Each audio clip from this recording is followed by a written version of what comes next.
大家好，继续和大家分享大肠经上的穴位啊。今天和大家分享这个穴位叫浮突穴，它在我们这个喉结旁开3寸，大概这个位置，喉结旁开3寸这个位置。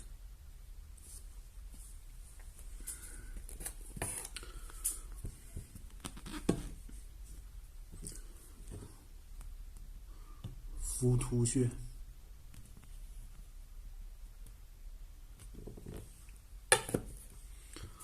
喉结旁开3寸，这个位置，就这个位置，在这个胸锁乳突肌的前后缘的中间，大概是这个位置，痛感也很明显。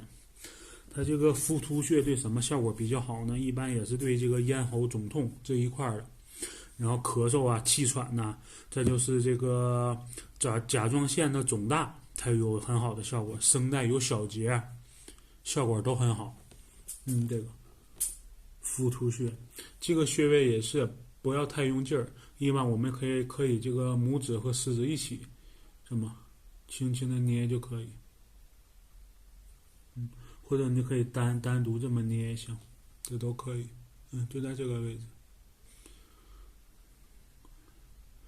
也是这个每次3到5分钟，每天3到5次都可以。这个穴位浮突穴，它主要就是对我们的这个咽喉这块的肿痛，然后咳嗽、气喘，再就是这个甲状腺有肿大了，声带有小结的，吞咽有困难的，都可以。这个穴位浮突穴，就在这儿，这个位置。